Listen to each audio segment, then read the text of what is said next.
so much for tuning in. Welcome to this episode, which is a guest episode where I talk to a curating duo who specializes in new technologies.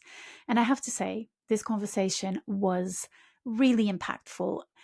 My perspective was shifted, and that was because we didn't come from a place of dread or from a place of fear and prejudice. We didn't talk about robot ladies with bad wigs that can paint. We talked about the reality that is here. So while I'm recording this, an AI is cleaning my sound, it is producing snapshots, and it is transcribing what I'm saying. So we talked about that. We talked about those tools, about the metaverse, about so many things that surround us or that potentially will very soon and that artists are already using. The exciting part about this episode is that Alfredo and Auronda, so my two guests, know about concrete examples of artists using these technologies in ways that are really compelling and really exciting, and that are real artistic experiences, and it really will change your mind. Leave me a comment if it didn't. This is kind of a dare almost.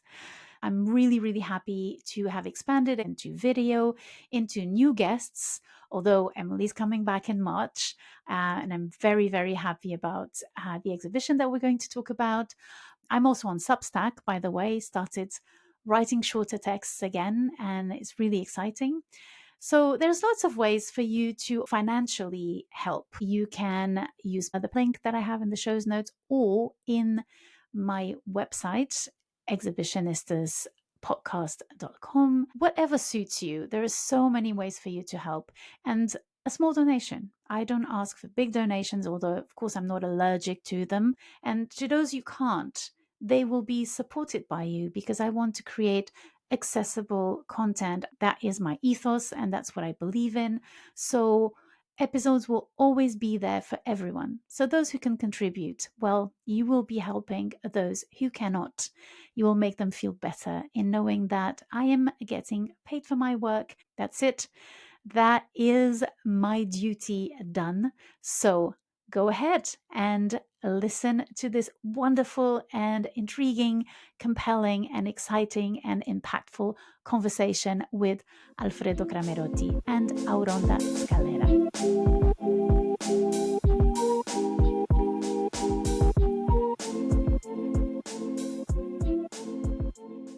Hello and welcome to Exhibitionistas, the podcast where we visit exhibitions so that you have to, or where we invite guests that expand the notion of exhibitions. They are exhibition goers, exhibition makers, and agents in the contemporary art field. So today I have a curating duo, and they are going to answer the question, will AI kill the exhibition star? I know.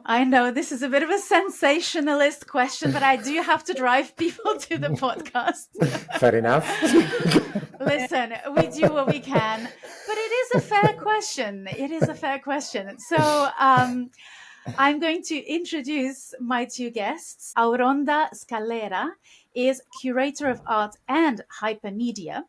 She is lecturer at IESA in Paris. She's the curator of Lumen Prize and Art Dubai Digital. She was named as one of the top 20 inspiring women to look out for in 2023 by the New York City Journal for attending the World Economic Forum in 2023 and 2024 as part of 100 Women for Davos, speaking about Web3 and Metaverse, and as a speaker for the AI House. So really, I'm a bit impressed. I'm a bit intimidated here, but very honored that you accepted to be here.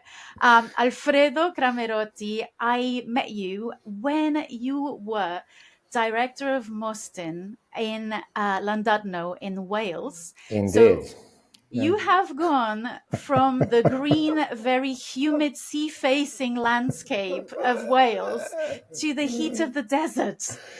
Still sea-facing though, so the sea is a constant.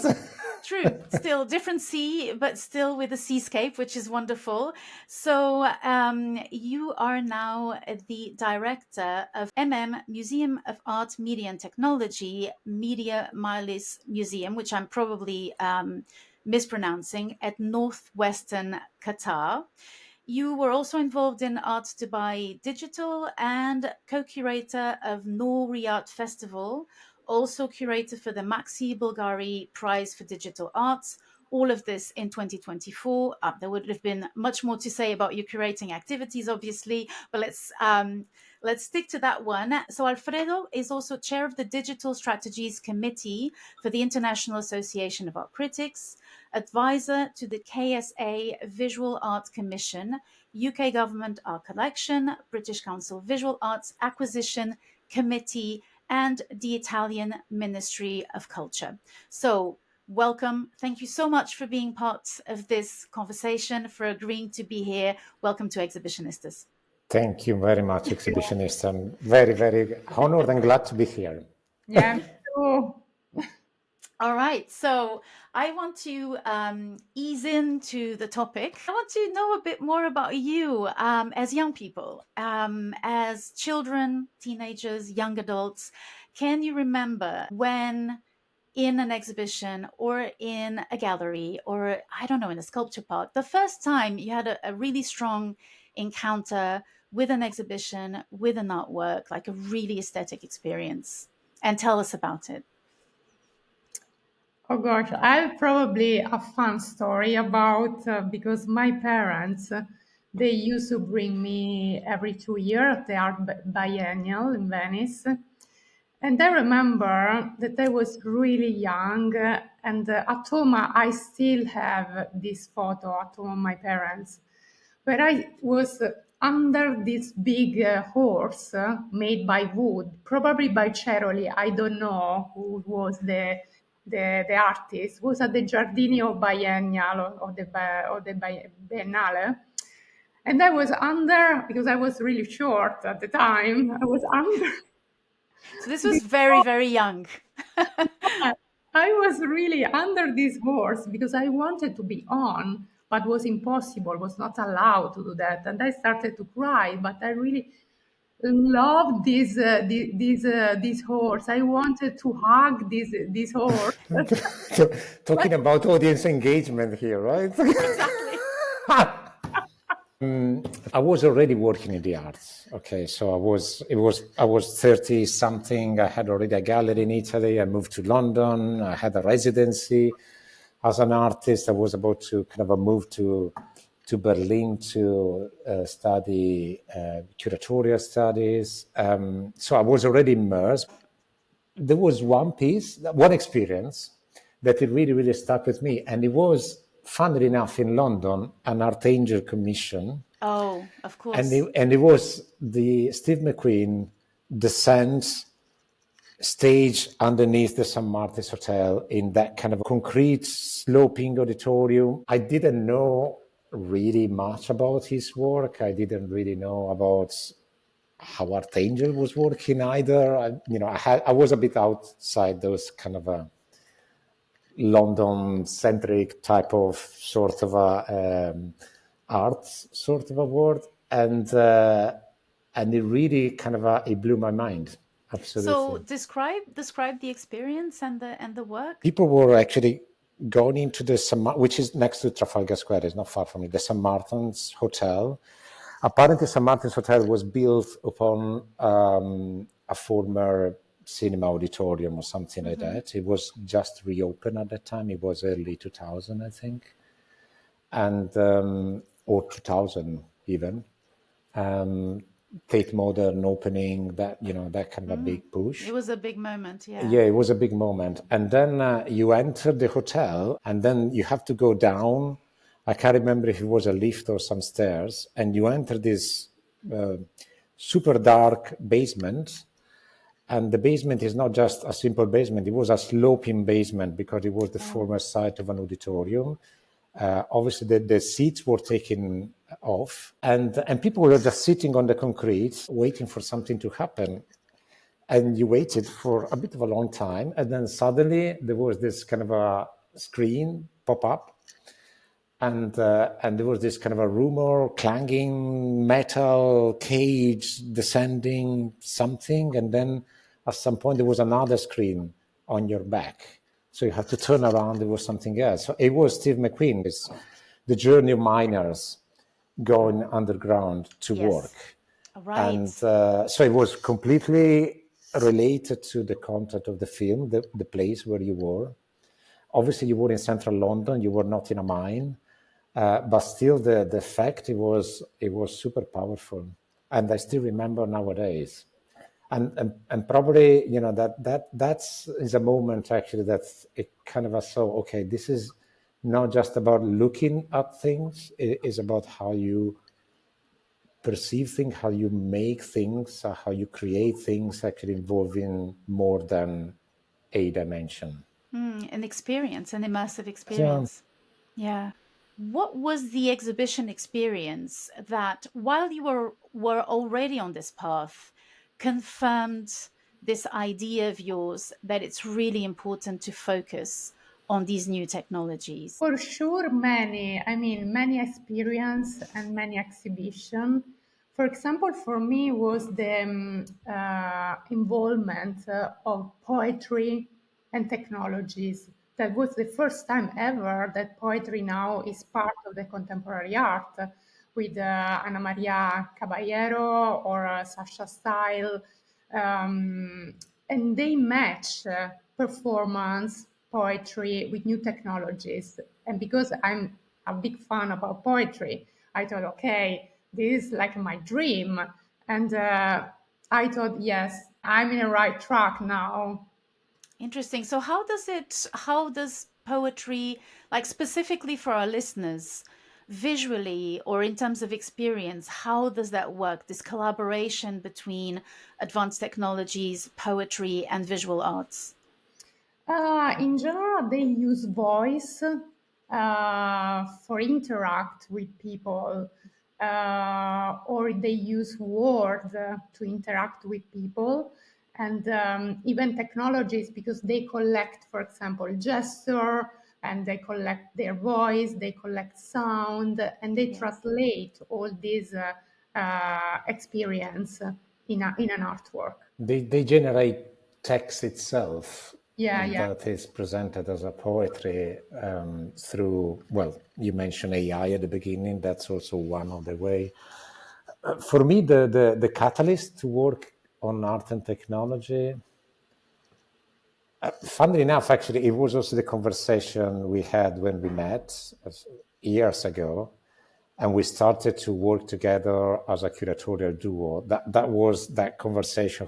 Actually, that was the starting point, because I have a background in design and media, so I did kind of a design, retail design, in kind of a commercial design, and then I went into. How many lives have you lived, Alfredo? From too your many. biography, I would think you'd be like 95 years old. Yeah, well, I'm almost there. You are not. You are not.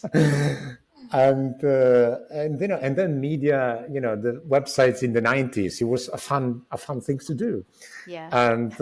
And radio and TV, experimental TV. Actually, you study digital arts in times where there was no such a thing to work on. Yeah. And so this conversation, okay, that's interesting, because for both of us, I think it represents a bit of an expansion of the concept of art and the practice of art as well. Also, both the conceptualization and the realization of art. And so it wasn't really an exhibition or an event. You might argue that actually that sort of a descent from Steve McQueen, it was a bit of like that. Yeah. We had our career in contemporary art, let's say pure contemporary art, if you want to use this word or this term.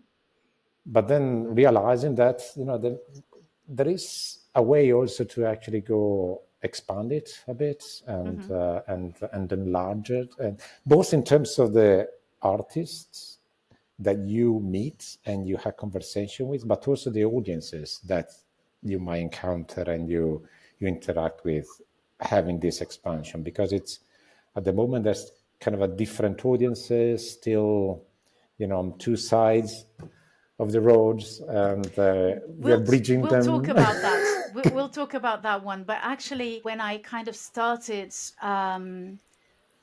in a more conscious way thinking about these technologies, was also a meeting with an artist. It's interesting, Auronda, that you said you mentioned poetry. Because, poetry's been in the visual arts world with asemic writing and also with graphic poetry. But it is true that there's a real movement of writing into the computer. And I was visiting an incredible artist called Jan Hopkins. She lives in Sheffield. And I went to her studio, and she does something absolutely incredible, which is to use ChatGPT as a collaborator. And so she used to draw. So she put in the drawing machine the pencil she preferred to use when she drew. And so the machine makes the drawing with a really typical, kind of tool, like this sort of intemporal tool for us in the 20th and 21st centuries. And she writes with ChatGPT this incredible poetry. And I just remember reading the poems and how they interact with the work and the drawings. And she had this concept, they had together, it was ChatGPT 3, I remember at the time. And so ChatGPT wrote about bitmap bees, which I just had this ecstatic moment because bitmap is this very old software for graphic design that no one uses anymore. So there's this idea of like, as if you'd said the Egyptian pyramids, like there's this kind of idea of old timey stuff, and the bees who are disappearing and the alliteration. Beautiful. Bitmap bees. I think it's beautiful. It's beautiful. And I love poetry. I'm like you, Auronda. I'm really into the written word and language and sound. She taught me about ChatGPT. It was the first person, and it was an artist who taught me about this technology, which I had a really hard time understanding, I have to say, at the time. And then a few months later, it was all over the press. All over and the she'd place, been using this for a long time, So that's really interesting.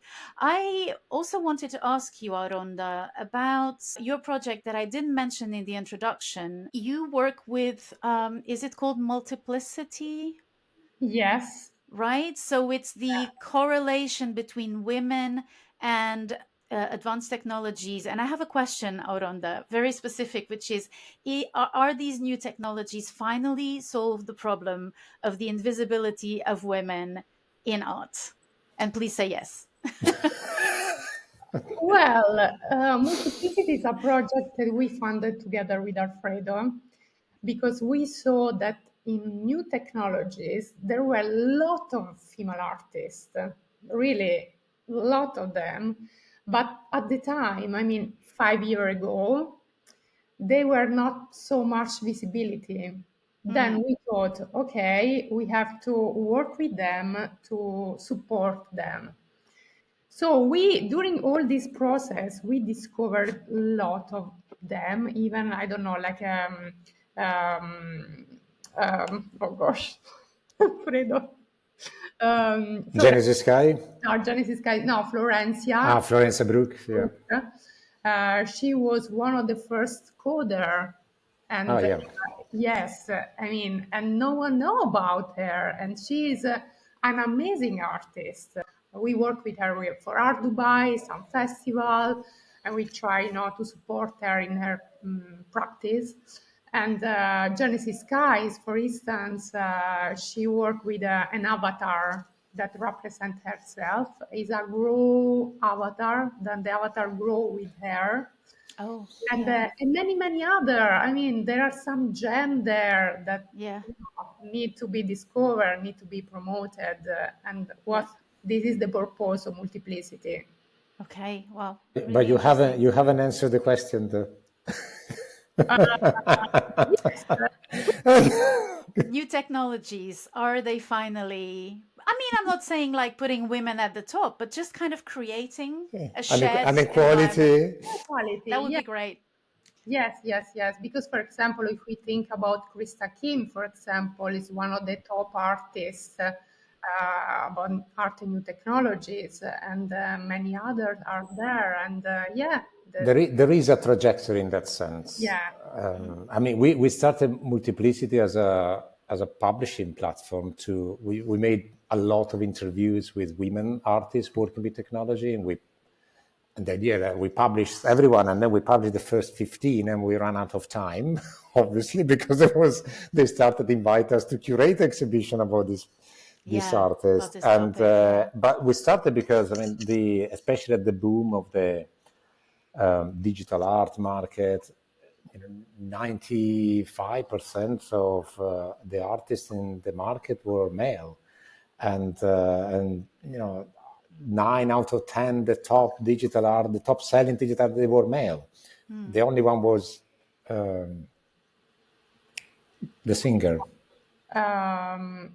Grimes. Grimes is not even a visual artist, but that's really frustrating because you had the historical patterns of women artists in the 70s in New York with the big American expressionist movement.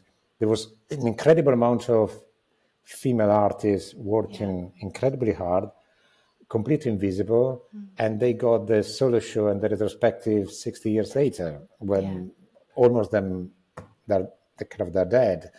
There was a bit of a pattern repeating, really.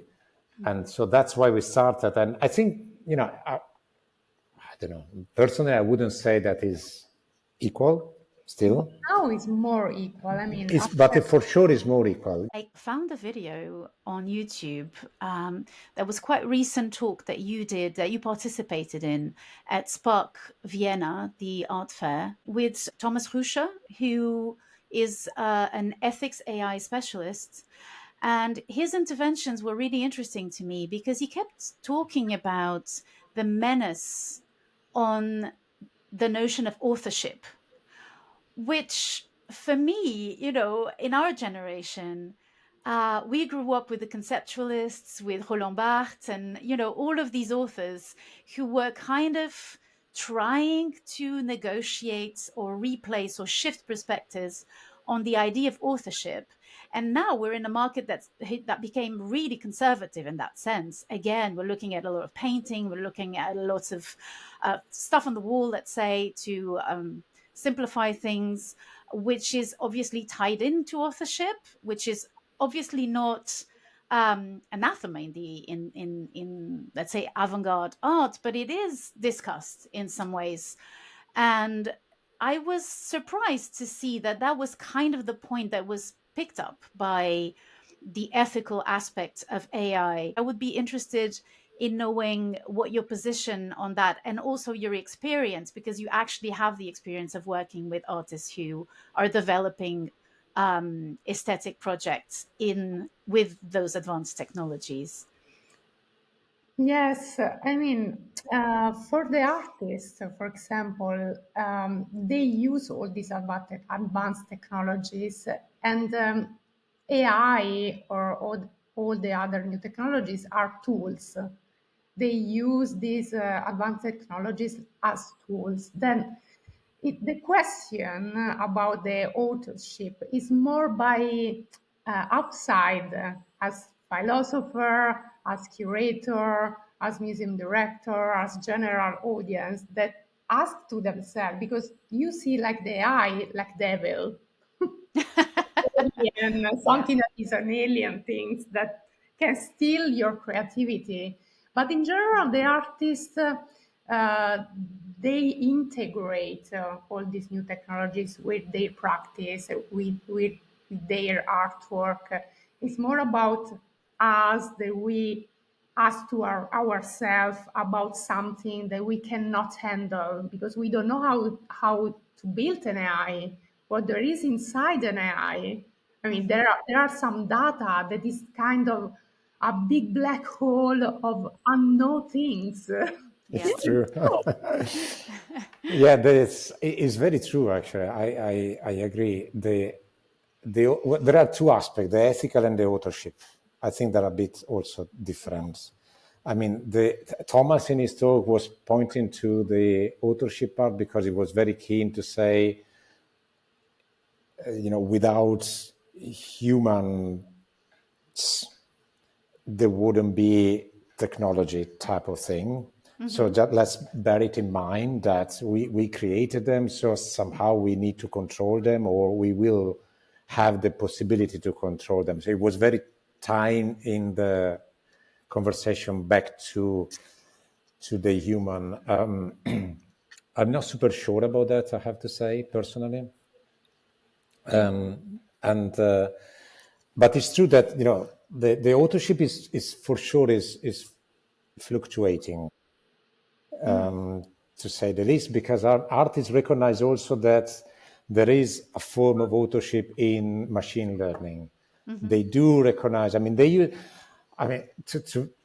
were discussing yesterday with Auronda on the phone. It was less, you know what? It's the AI. What is it? It's like a combination between, I don't know, the Yellow Pages, photography, and the steam engine. Something that really changed the way we live and the way we create things for work or for personal life. So you cannot really deny there are some sort of authorship aspect on it, because it's ingrained in the mechanism. And I think artists who really study the matter and they know the technology, they kind of recognize that. Yeah. And they're fine. They can write, they can code, and they can somehow measure the way they want. And some of them they don't want to measure because they're kind of enjoying the ride, so to speak, and be surprised at what comes back, and integrated that kind of in their own creative process, which is not only their process. It is, but it is not. So the authorship is fluctuating. It's, to me, is quite clear. And I don't think we need to be scared about that. It's probably happened at the same time when photography was introduced 150 years ago. Whatever. No, the book. Oh, the Gutenberg. Yes, the Gutenberg. Yeah. If you go back to that history, it's beautiful to read the texts. Humans would no longer be able to focus on anything outside of the written word. They would lose memory. They would lose their relationship to experience. So we've always been afraid of technologies. And there's even a really interesting theorist, Willem Flusser, who connected the book with the idea of technology. And it is the first phone, if you think about it. I mean, it's a very small device that you open, and suddenly it opens new worlds. I would push it even further, Joanna. The book is the first version of the Metaverse. Yeah. Ooh, there we go. Okay. I have so many questions now. Okay. Let's do this. Let's play the game. We have to now help our listeners, because we need to help ourselves, or help me, which is, tell me what the metaverse is. You've already explained what AI is in a very surrealist, Dali-like painting. How would you explain the metaverse? And then I have an example of an AI-powered artwork that I experienced recently and that I would love to discuss with you. So, Metaverse, the platform is yours. Go ahead. Aura, you want to go first? I can explain something maybe a bit provocative, but I would say that AI and the metaverse are both world-building technologies, just like Dante built his Divine Comedy. And the AI allows us to create the new realities by simulating intelligence, and can generate art, new process, interact with us, and with feeling human. That's it. Maybe. I love that idea, because we all know that a book is not a computer, but I think it talks a lot about the desire of worlding, of creating worlds that we have as humans, and how scary the idea of literature and storytelling in images has always been to theorists. I mean, since Plato, since this idea that you can suddenly double and multiply what we know reality to be, for philosophers is really scary, but for us, spectators or readers or whatever you want to call it is incredibly exciting. And so I love that relationship with Dante's Inferno, or heaven. I don't know. It can be. It's very true. I mean, the thing you said about doubling and multiplying, that's a good definition of the metaverse. And the book is precisely Don't do that to me. You're going to have to do it. No. But, okay, maybe the metaverse as a concept always stayed with us. It's the format of the metaverse that's changing. Yeah. You know, you had the cave, and then you had the book, the printing press, you have the video, film. You know, film, it's kind of a bring you somewhere, if it is a good film. The metaverse is not really much different from that. It's a form of other reality that you can do things that you cannot really do, practically speaking, in this room. Auronda is always a very good advocate about the fact that our experiences, it will be through technology, will be very, very individualized. They will be almost internal experiences as we progress. And the metaverse will, well, there is a lot of wearable devices that are coming up. Now there are this new trend about wearable device, wearable computer, wearable phone, glasses, chips, whatever, pens, wherever. tactile, they expand your perceptions, basically. There is this new trend, and all the experience with this wearable computer, phone, lens, wherever, everyone is going to have their own experience, their own artwork inside this kind of metaverse. And with this new wearable computer, even with microchip they are going to insert in your skin. We had some friend that they have this. They use it. It's going. I mean, it's happening now. They pay for the metro. Wait. They pay for the metro. Yeah. Yeah. They pay with when you go onto the subway or the tube or the metro, you just put your hand or your watch. beep, and it. And now but the watch is fine. I can live with that. But the hand, like a microchip under your skin. Wow. Anyway. Yeah. That's incredible. Yeah. But yeah, we have this notion of the metaverse that is a bit of a like Second Life, this kind of a virtual platform. I mean, Second Life is a tiny version of a potential metaverse. But so a book is another one. Second Life, I think it was from the 90s. It was a website basically where you could log in, you could have an avatar, you could buy land, and then you could buy properties. I remember actually an article from a newspaper. There was a Chinese lady who spent $1 million to buy a plot of land on the on Second Life, I think. I did my first virtual exhibition there. You're joking? No. I'll raise you in regards to the question of authorship. At the Serpentine North Gallery, a show called The Call by Holly Herndon and Matt Dryhurst. And it is a really interesting exhibition because you go into the space and you have these sculptures that are white and gold, like Christian church sculptures that don't look exactly like the ones you would find in churches. And the project is that they worked along with the digital specialized team at the Serpentine Gallery with different choirs across the UK to train the AI to sing in the same style as the choirs. And so the experiences you have is that you have two rooms that you go into, there's a microphone, suddenly you're in either a funereal home or in a really unknown episode of Twin Peaks. So there's that microphone like solipsistically standing there. And so you walk towards it and you sing, and the AI sings back to you through the learned experience of having the data of the choirs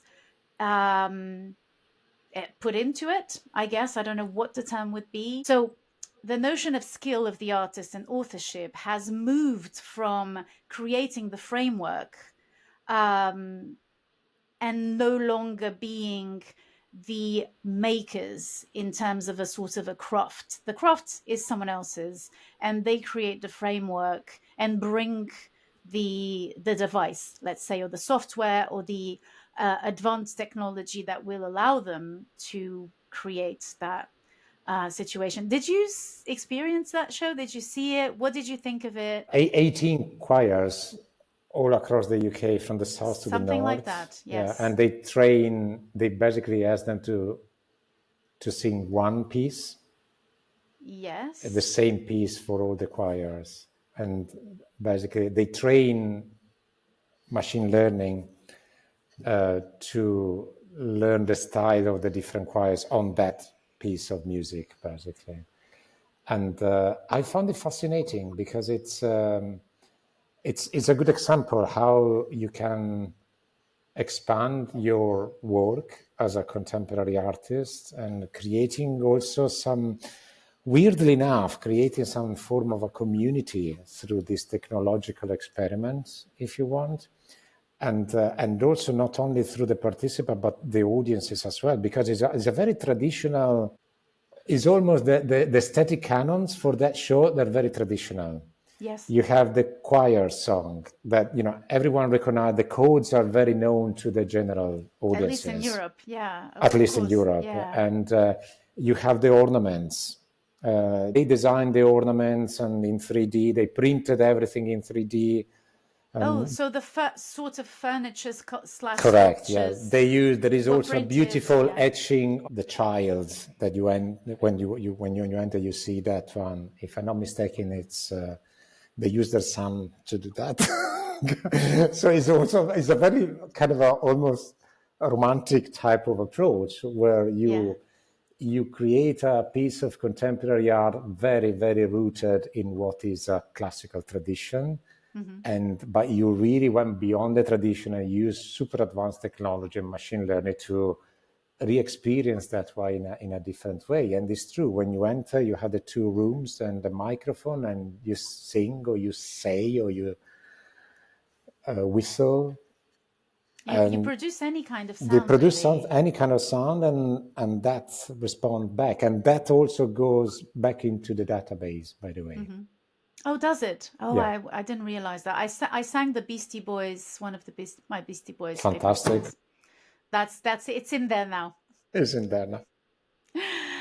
So I'm interested in that project because there's this mixture of religious iconography, and particularly the child. You're very right in pointing that out, because there is this philosopher in Portugal called Agostinho da Silva. I mean, he passed away a long time ago.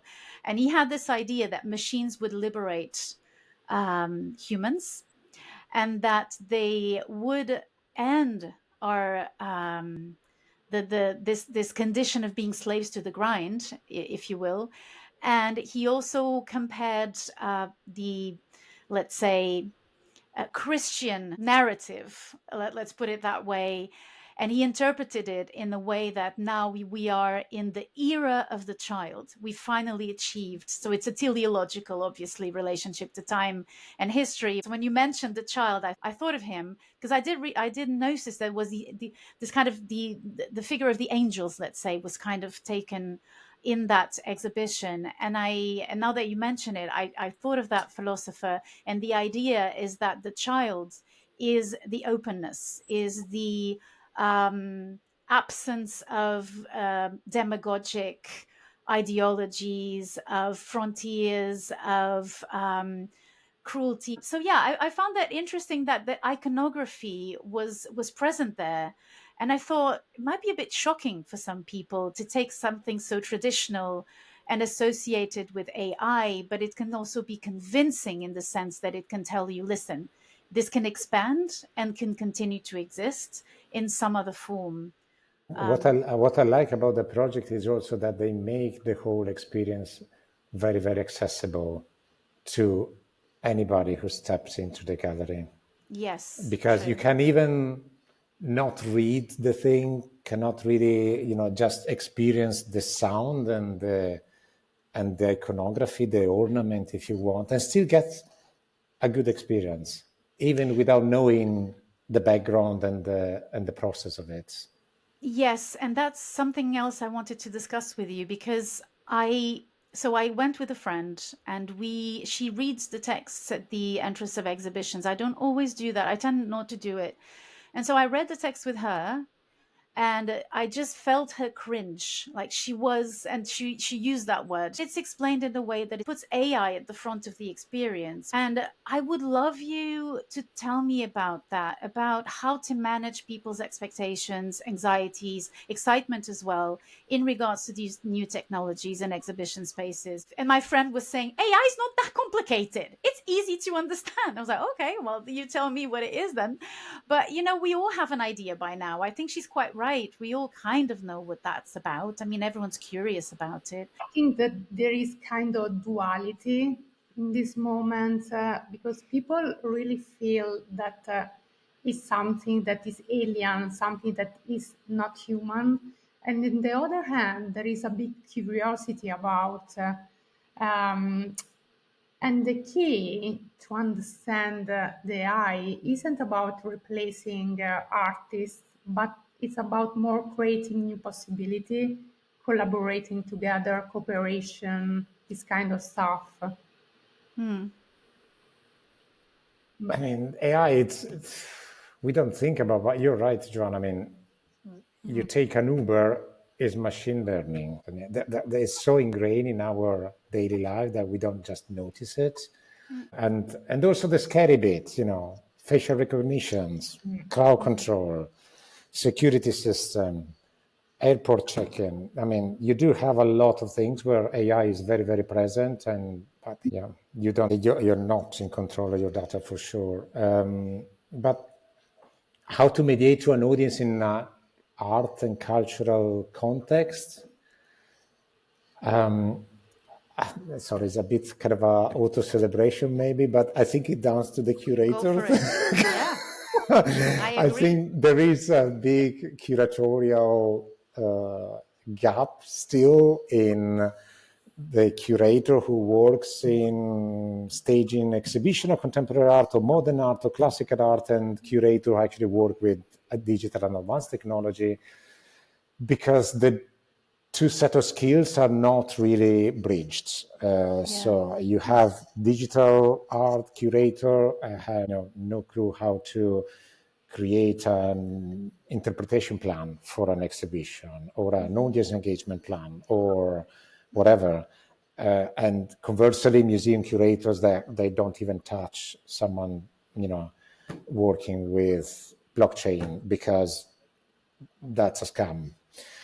So that you have this kind of very two sort of side, let's say, of the curatorial practice, and the scholarship. So far, at least, there are some people who can bridge, and we try to bridge very much as a curatorial duo.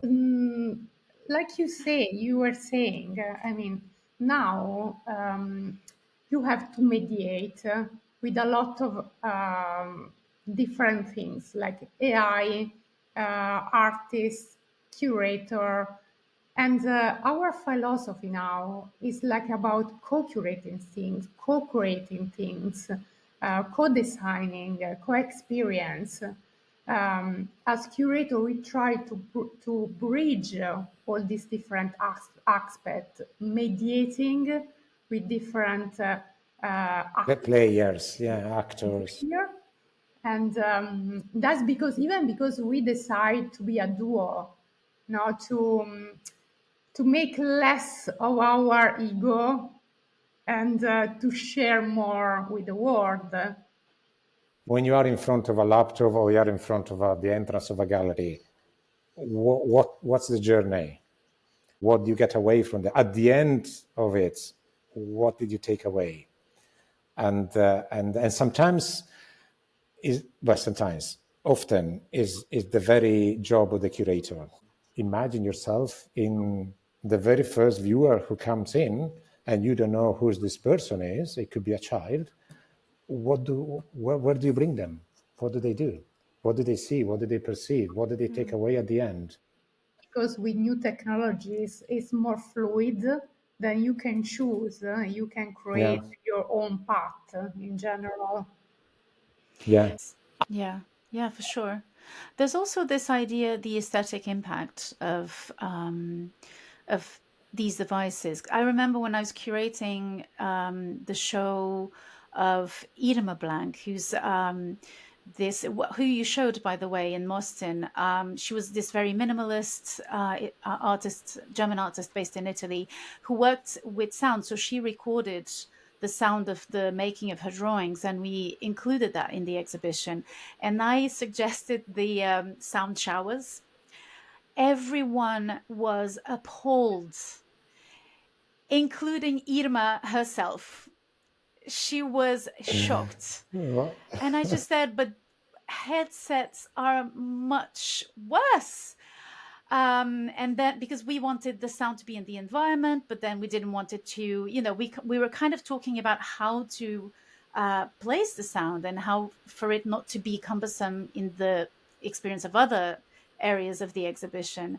And yeah, it was received with the utmost disgust. And now you see them everywhere. There are some directional speakers now. They're quite amazing. They're super, almost invisible, and you have this kind of a cut through space where you hear the sound, and then you step out and you don't hear it anymore. It's incredible. Fantastic. But I do love the showers. I love the idea of a sound shower, first of all. And I like them, and I think they're interesting because the thing is that it takes us so much time to accept technologies. When I curate shows, I don't hide the cables. If there's video, if there's any sound, it's part of the device. What would be your dream exhibition, an exhibition you haven't experienced that you would love to experience in the future? As a duo or individually? If you can answer as a duo, I'm going to be really impressed.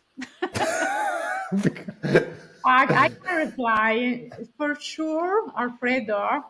Yeah. If I'm wrong, could be a mix between plants, virtual plants, or real plants, and music for sure, because this is our passion. Then maybe mixing all these things together. Interesting. I don't know, for sure, plant, poetry, and music. That's a perfect triad. Fantastic. Love it. Beautiful. Beautiful. I love that. Well, thank you so much. Thank you for coming to the podcast. Do you have anything that you want to mention that you're involved in? Any projects, any things that we should be on the lookout for? Maybe two things. At the Media Majlis Museum, talking about AI. You have to stop banging your table. Come on. That's the only thing you need to. Yeah. Especially when you're advertising your projects. Do with me. Look at me. Look at me like this. I'm holding my hand. Dear listeners, we're all holding our hands except for Alfredo, who keeps just gesticulating. I'm Italian. And he still is. I was saying that at the Media Majlis Museum, we had an exhibition on the relationship between AI and investigative journalism, which is because it's called ARNA, and it's very interdisciplinary. There are 20 artists, communication specialists, journalists, obviously, technologists. Is kind of an interesting take on what we knew, what we currently know, and what we might not know about the future. So it's like a speculative part of it as well, and it's really, really interesting, with a lot of digital flows, but also a lot of objects, loans, actually, from museums. We are organized this massive congress in the Arab world, and between Doha, Dubai, Sharjah, Abu Dhabi. And the topic will be gender empowerment. That is one of the Oh. hot topic here in this country. That yes. And it will be Amazing. the second week of April for like 100 curators, 7 days, 4 cities. Pretty intense, but Quite really good. intense. Yeah. Yeah. You are globetrotters for sure. Yeah, well, thank you so much. Thank you for Thank doing you. this. Thanks a lot, Joanna. It was a pleasure. Oh, likewise. And let's do this again somewhere in the metaverse in the Yes, future. why not? I like it. Or in the past. Let's do this in the Or past. in the past. At some point. Well, take care and thank Thank you so you. much. Thanks for having us. Thank you. Thank you.